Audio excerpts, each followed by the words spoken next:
common symptom that plagues not just Asians but everybody around the world.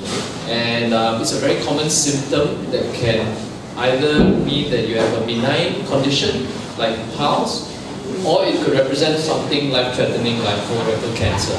So, and this month, yes, it's still March, yeah, it's Colorectal Cancer Awareness Month worldwide. So it's quite fitting that on the final day of March, we get to speak about this very important cancer. So, just on the slide. So just a brief background, I trained in the university in Singapore, and then I did my fellowship in France and Denmark, specializing in robotic as well as laparoscopic surgery in colorectal cancer. And I also deal with benign conditions like PALS or hemorrhoids, as we more commonly call it, fistulas, these are conditions of the anus, as well as doing gallbladder surgery and hernias. Yeah. So this is a brief outline of what I'm going to share with you today. Firstly, causes of bleeding bottom. And then I'll zoom into two important topics. One, colorectal cancer, and two, PALS. Colorectal cancer, how do we screen for colorectal cancer? And what are PALS, and how do we treat them? So I have to apologize up front about some of the graphics, especially since some of you have had some food. But this is a very common thing that we see. Anybody want to hazard a guess as to which one is the cancer? The left one? Right one. Okay. Apologize that the lights as the sun sets, the pictures become more vivid. How many say this guy? Hands up. Okay. How many say this? Okay. So this is the cancer. But they can look very similar. They can present exactly the same way with bleeding. Sometimes the bleeding is on the paper when you go to the loo, sometimes it drips out, and sometimes it doesn't even bleed for you to see. It's invisible. Yeah, but this is hemorrhoids or PALS. This is just inside, you can't feel it or touch it or see it, but this is a view on a colonoscopy. Okay, that's cancer. Other causes which are quite common are abscesses or fistulas, which are again conditions around the anus which can bleed. Diverticular disease, you may have heard of this condition. On a colonoscopy, we see these pits or dimples on the wall of the colon, and these are areas of weakness where blood vessels can actually bleed, and patients with this condition can bleed quite torrentially. Yeah. The whole bowl can be stained with blood. This is inflammation, colitis, which can occur for many causes like radiation, from infections, and this is an example of the anus with an abscess or pus, which can also present with bleeding. So many conditions that can present with the exact same symptom. Other causes, colonoscopy, you take out the polyp. Just give me a brief idea, brief details, like what you are giving for Indians or for the patients. Okay. So firstly, it's my privilege to be here in Kolkata to share with you my experience about colorectal cancer. Colorectal cancer essentially is among the top 5 most common cancers in India, and it's one of the few cancers that are top 5 in both men and women in India.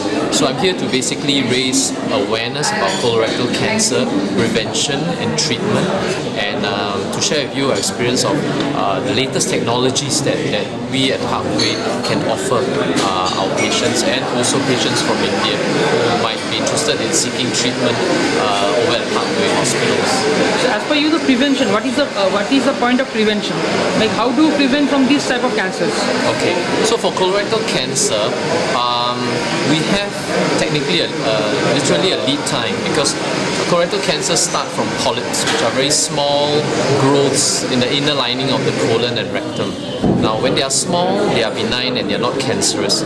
So if patients come forward for colonoscopy screening, we can actually find these polyps and remove them, and thereby preventing the cancer. So there are other ways to screen for cancer, like doing stool tests, which are very easily administered at home.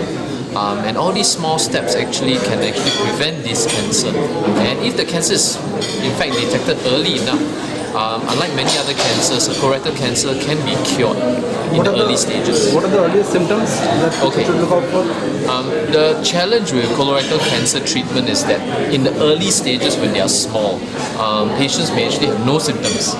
And so even if you're feeling well, but if you're of a certain age group, in Singapore we talk about 50 years of age, you should actually come for screening as a matter of preventive health. But if they start to develop symptoms, patients can have bleeding from the bottom, they can have abdominal pain, tummy pain, they can have also loss of appetite, loss of weight, like many other cancers. But unfortunately, a lot of these symptoms are not specific. So we always encourage patients not to ignore these symptoms, and most importantly, even if you're well and you're about 50 years of age, you should come for screening just to make sure there's nothing wrong inside. Lifestyle has a role in this. Lifestyle, we believe, has a big role to play.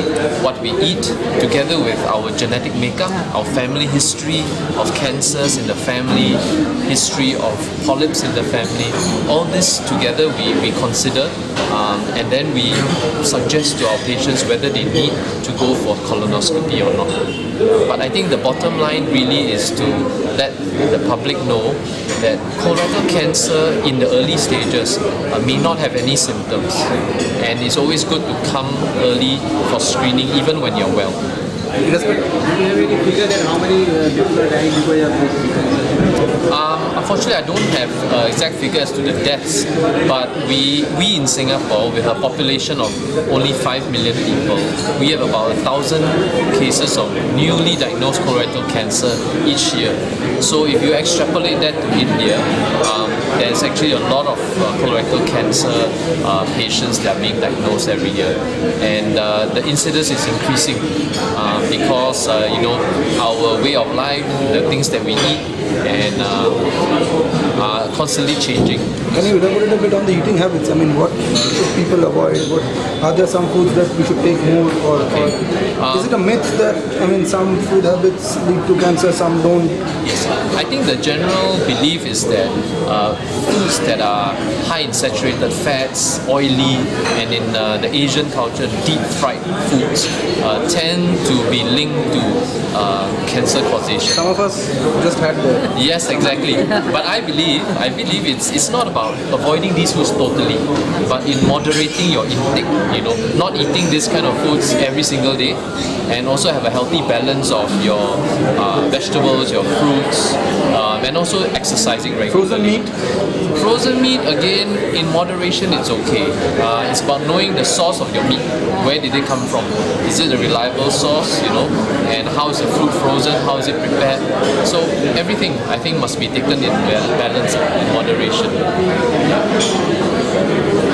Okay, and you are representing Parkway Clinic in Singapore, right? Yes, I work in the Parkway Hospital, so I'm a colorectal surgeon. So what do you have to offer here? Is the center does it plan to open a hub in Calcutta somewhere, or in India, or? Not at this stage, but we do have local representatives here in India who can facilitate visits for Indian nationals who want to visit, yes, in Singapore, for sure. And for our part, we come across to try to bridge this gap and just to spread awareness and to share our experience with the public in India. Patients who go there for treatment, yes.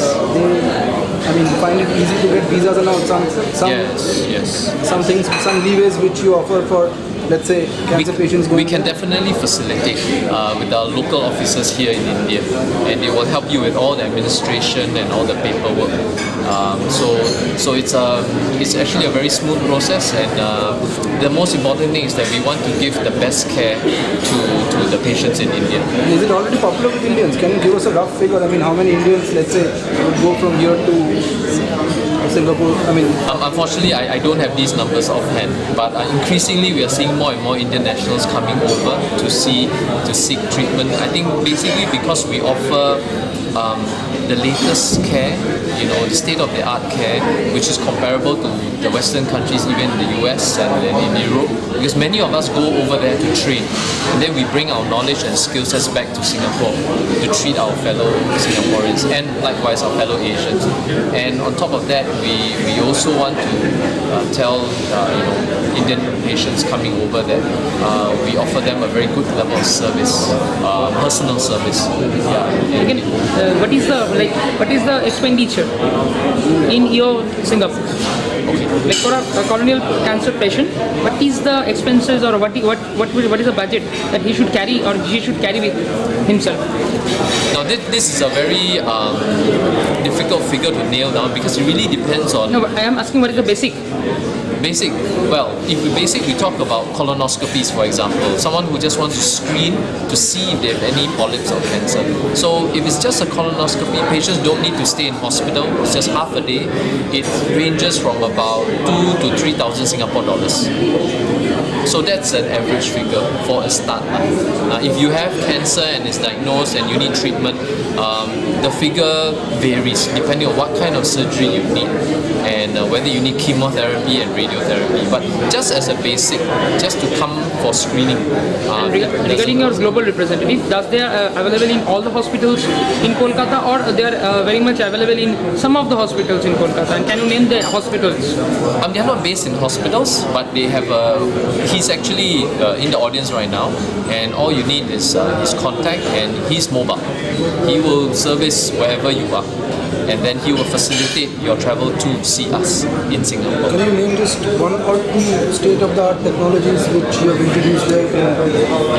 So Cancer treatment? I think one of the treatments that I'm very interested in and I do a lot of is the robotic surgery for colorectal cancer. This offers another leap forward in terms of technological advancements where we are able to treat cancers deep down in the pelvis with greater precision and provide patients with better outcomes. In fact, patients are now staying shorter in hospital because of these advances in technology. I mean, what has it come down to? Let's say before robotic surgery, the number of days that a patient had to spend, and after. Yes. So even before laparoscopic surgery or normal keyhole surgery, patients may stay 7 to 10 days. With keyhole surgery, it went down to about 6 to 7 days. And now with a robot, it comes down to about even 3 to 4 days. So for an expatriate, for someone traveling overseas, where cost is an issue, stay in hospital is an issue, this definitely offers an advantage to patients. How does it work? I mean, simplifying it, it's like it's a laparoscopic surgery, right? Yes. Robotic surgery is an advanced laparoscopic surgery. Yes. So there's a robot and so basically, the surgeon, myself, we are still in control of the robot. Okay. But the robot affords greater precision because the instruments are very fine and it can go into very small spaces to perform very difficult tasks, which sometimes even the human hand has difficulty achieving. So I actually have a video that I can demonstrate this later in my talk, and then you will appreciate how much technology is advanced to allow us to give patients better outcomes. Yeah, better outcomes, because some technologies are expensive, but the most important thing is that they give our patients better results. So this is what robotic surgery does for us in colorectal cancer. Okay, thank you. Treatment and topics related to the disease. After every talk or presentation, we're going to take questions. We're going to take questions from the audience. So that will last for 10 minutes each. And I'd like to introduce our speakers over here today. We have Dr. Z. Yin Kiat. He's a medical oncologist. Dr. Mark Wong. He'll be our first speaker. He's a robotic colorectal and surgery. Dr. Colin Fitz. He is the